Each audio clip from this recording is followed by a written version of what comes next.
Pre diabetes అంటే డయాబెటీస్కి ముందు stage అనమాట. ఇప్పుడు ఈ ప్రీ డయాబెటీస్ ఉందా లేదా అనేది మేజర్గా మనం ఈ హెచ్బిఏవన్సి అనే టెస్ట్, అంటే హెచ్బిఏవన్సి అంటే 3 months బ్లడ్ షుగర్ యావరేజ్ అనమాట.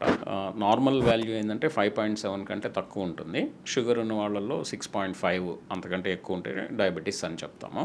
అదే 5.7 to 6.5 ఉన్న వాళ్ళల్లో మనం ప్రీ డయాబెటీస్ అంటాం. దీని ఇంపార్టెన్స్ ఏంటంటే ఈ డయాబెటీస్లో వచ్చే ప్రాబ్లమ్స్ అన్నీ, అంటే ఈ హార్ట్ రిలేటెడ్ ప్రాబ్లమ్స్ కానీ, కిడ్నీ రిలేటెడ్ ప్రాబ్లమ్స్ కానీ, ఈ బ్రెయిన్ రిలేటెడ్ ప్రాబ్లమ్స్ కానీ, కంటికి సంబంధించిన ప్రాబ్లమ్స్, ఈ అదర్ వాస్క్యులర్ కాంప్లికేషన్స్ అన్ని ఈ ప్రీ డయాబెటీస్లో రావచ్చు అనమాట. కానీ ఈ ప్రీ డయాబెటీస్తో మనం ఏంటంటే దాన్ని రివర్స్ చేయొచ్చు. రివర్స్ చేయడానికి మనం చేయాల్సిన మార్గాలు ఏంటంటే మనం క్యాలరీ రెస్ట్రిక్షన్, అంటే మనం తినే ఆహార పదార్థాలను తగ్గించుకోవడం. రెండోది లో గ్లైసిమిక్ ఇండెక్స్ ఫుడ్స్, అంటే మన బ్లడ్ షుగర్ సడన్గా స్పైక్ కాకుండా ఉండే ఆహార పదార్థాలు తీసుకోవాలి. ఇప్పుడు రీసెంట్గా రీసెర్చ్ మనకి చెప్పేది ఏంటంటే వారానికి 150 నిమిషాలు అంటే 2.5 hours మోడరేట్ ఇంటెన్సిటీ ఎక్సర్సైజ్ చేయగలిగినట్లయితే డెఫినెట్గా మనం ప్రీ డయాబెటీస్ని రివర్స్ చేయడానికి అవకాశాలు ఉంటాయి.